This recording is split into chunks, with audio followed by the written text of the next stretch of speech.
வாழ்க வளமுடன். பேராசிரியர் டாக்டர் துரை லோகநாதனின் சிறுகதை சேனலான அமுதச்சுடரின் சார்பான பணிவான வணக்கங்கள், வாழ்த்துக்கள். நாளுக்கு நாள் பேராதரவு அளித்து வருகின்ற ரசிகப் பெருமக்களுக்கு என் நெஞ்சார்ந்த நன்றிகளும் வணக்கங்களும்.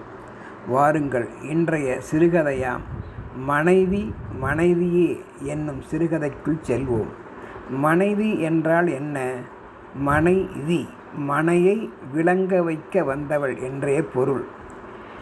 ஆம், அன்று குடந்தையில் கோயில் மாநகரம் என்று அழைக்கப்படுகின்ற அந்த இடத்தில் கும்பேஸ்வரன் பெரிய கோயில் சன்னதியில் வெளிச்சுற்றில் அமர்ந்து நடுத்தர வயதுடைய இரு பெரியவர்கள் தங்களின் அசட்டுத்தனமான ஒரு வகை வீராப்பினை ஒருவருக்கொருவர் மாறி மாறி சொல்லி வியந்து கொண்டு பெருமைப்பட்டு கொண்டும் இருந்தனர். அப்பொழுது சரியாக காலை வேளையும் அல்லாத உச்சி வேளையும் அல்லாத 10:45 மணி இருக்கலாம். அப்போது மாரிமுத்து என்பவர் தன் நண்பர் கலியமூர்த்தியிடம், என்னப்பா கலியா, இந்த வேளையில் நீயும் தனியா எந்நாட்டம் புறப்பட்டு கோயிலுக்கு வந்துள்ள போல் தெரிகிறதே, என்ன உன் முகத்தில் வேற எள்ளும் கொள்ளும் வெடிக்கிறாப்புள்ள இருக்குது, நான் தான் அப்படின்னா நீயா? அட சும்மா ஆறிப்போன நெருப்பை ஊதி பெருசாக்காதப்பா மாறி.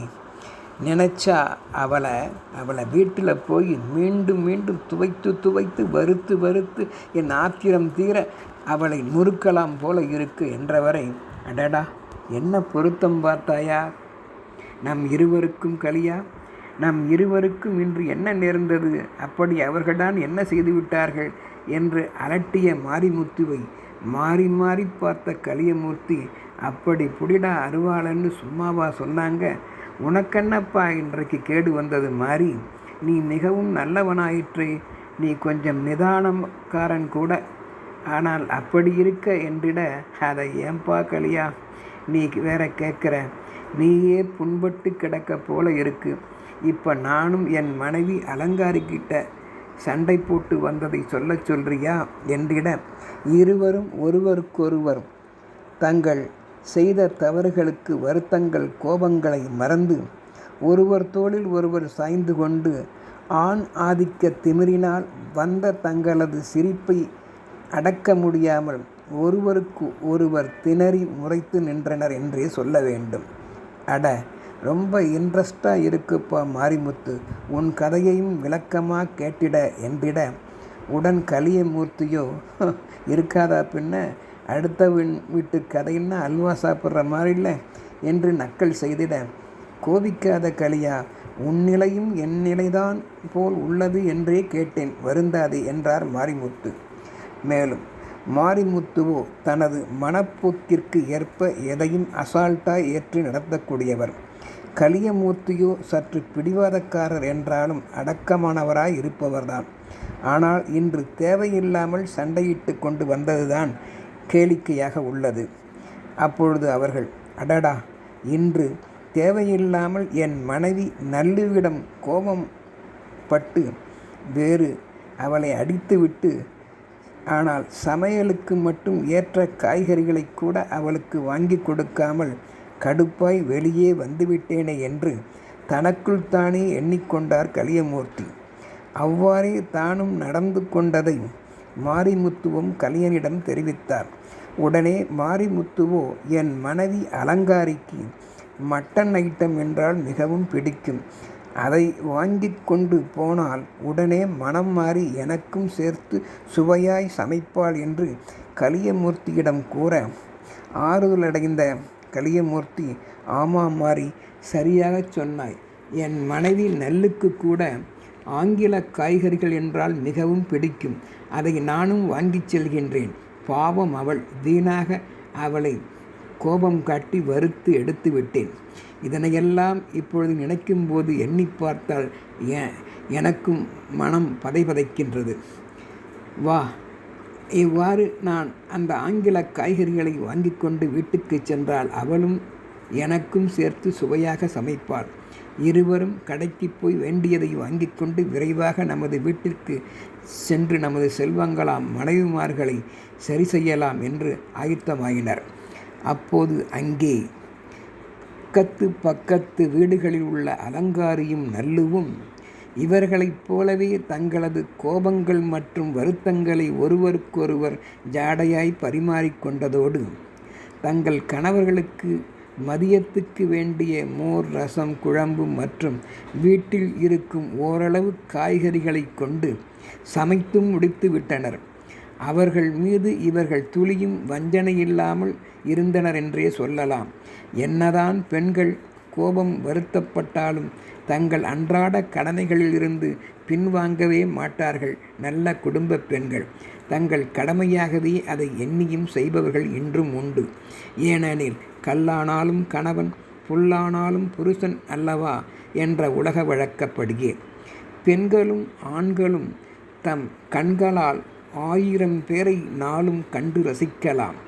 ஆனால் தங்கள் மனதால் ரசிக்கக்கூடியவர்கள் ஒரு சிலரே. அவர்கள்தான் கணவனும் மனைவியும் ஆவர் என்பதில் எவருக்கும் ஐயம் இருக்க முடியாது.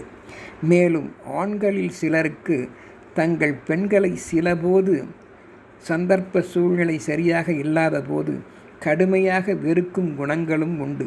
அப்படித்தான் இன்று நடந்துவிட்டது. இவ்விடத்தில் பெண்கள் மட்டும் அவ்வாறு சிலர் செய்வதில்லை என்றே அடித்துச் சொல்லலாம்.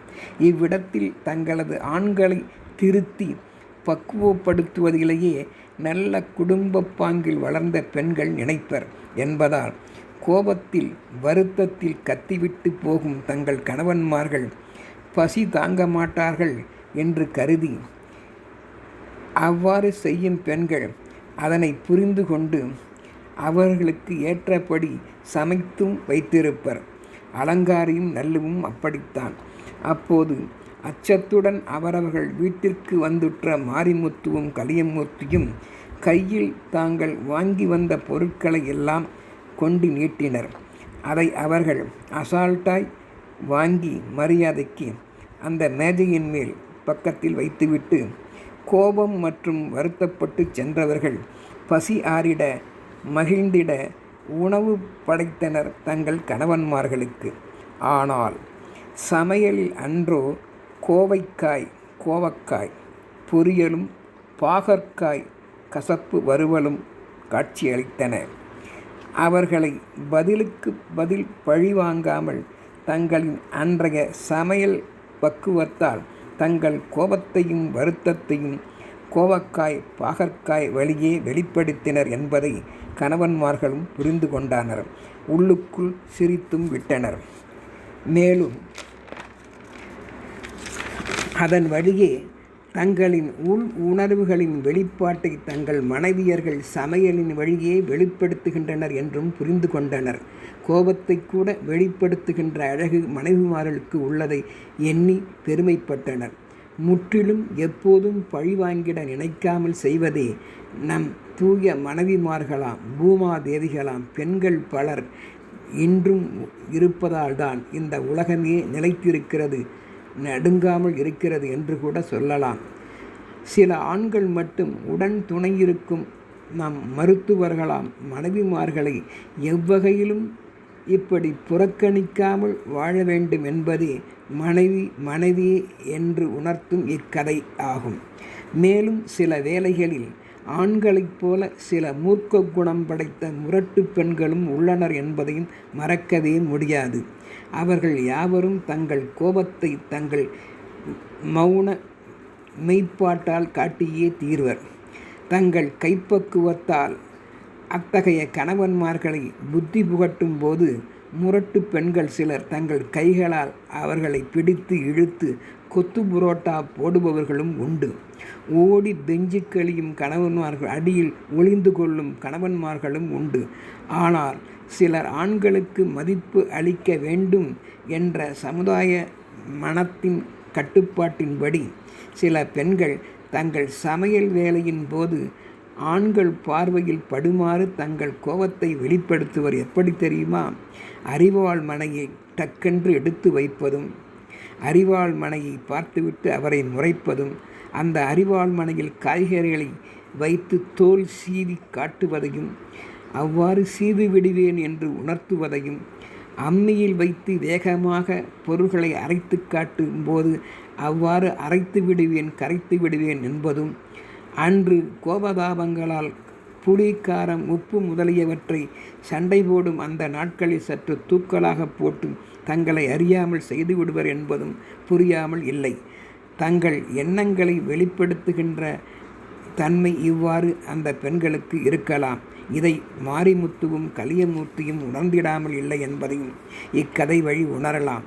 மேலும் இக்கதை வழியே நாம் உணர வேண்டியது, எவரும் தங்களுக்கு இரத்தப்பாச கலப்பினால் ஏற்பட்ட உரிமை உள்ளவர்களிடத்தில் வெளிப்படுத்துகின்ற கோழிச்சண்டைகள் என்பது மற்றவர்களின் குருட்டு பார்வைக்கு, எண்ணங்களுக்கும் சொற்களுக்கும் செயல்களுக்கும் இடம் கொடுத்திடாமல் இக்கதை பெண்கள் பலரின் மறைமுக நடவடிக்கை போல் நடந்து கொள்வதே நல்லது.